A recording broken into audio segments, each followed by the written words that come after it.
Hey guys, Nina here, welcoming you to another reading from the Ladies of Horror Picture Prompt Monthly Challenge, hosted by Elaine Pascal on her channel, The Godmother of Horror.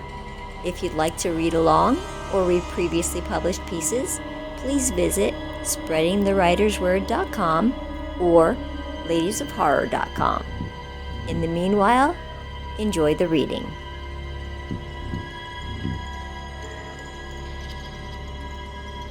The Whispering Brew by Kathleen McCluskey.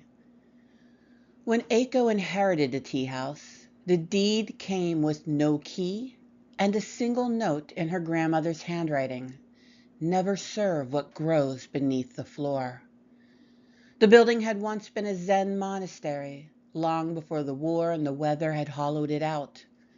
Her grandmother restored it decades ago and quietly built a reputation for serving rare teas to those who craved silence. The locals said that she could brew peace into a cup. After the funeral, Aiko returned to the tea house with the intention of honoring tradition. Dust clung to the tatami. The kettle was cold, but the air held the scent of barley and old paper like something had just been steeped. She began cleaning and clearing the space, sifting through boxes of dried herbs and jars sealed with wax. That's when she found a scroll hidden in the back of the drawer. It contained a single recipe, shizukesa, or stillness, and a box of dried flowers she did not recognize. They were curled white petals and black stems, brittle but fragrant. There was a note with them. It didn't list measurements, only 2 phrases. For those who still listen. Only serve the stillness to those who seek it. Curious, Aiko brewed the tea in a blackened iron pot. The aroma was oddly cold, like winter air steeped in chamomile. The ingredients were simple enough: barley, plum, chrysanthemum, and one of the strange white flowers. She brewed it alone that evening, letting the aroma seep into her skin.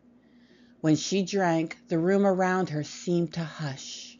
Not just the sounds, everything. Her heart slowed, her mind softened, grief retreated. In every way, a perfect silence. She opened a tea house the next week. The first guests came cautiously. Most were older, widows, monks, women with empty hearts where children's clothes used to hang. They drank the tea and sat for hours in contented silence, oftentimes weeping. Others bowed deeply. One man whispered, "I heard her voice again." Business grew, so did the whispers. They called it ghost tea. People traveled for it, describing its power like a drug. Aiko served it without question, always with respect, until the woman in the red shawl. She drank too quickly, gulped it down like she hadn't tasted water in weeks. At first she smiled. Then she laughed. Her laughter sharpened into something wet and strangled. She dropped to her knees, holding her temples. "They're inside the petals." Blood bloomed from her nose and ran down her chest. When Aiko tried to help, the woman shoved her and ran barefoot into the night. After that, Aiko stopped serving shizukesa, but the flower kept appearing, beneath the kettle, inside the water jar, sprouting fresh from a crack in the wood.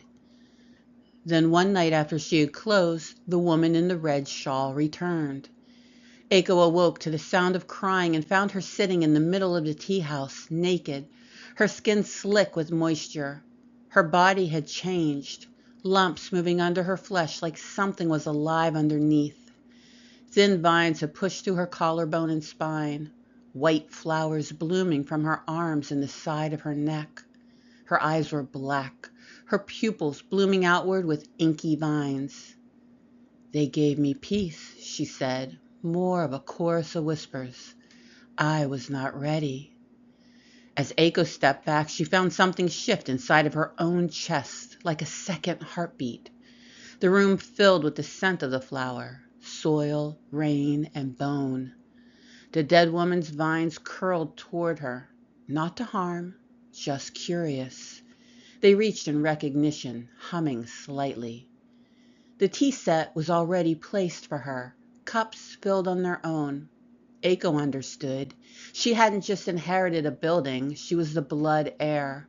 Her grandmother had made a pact with something far more ancient than gods and demons. The roots of the stillness ran far deeper, beneath the crust and down to the soul of the planet.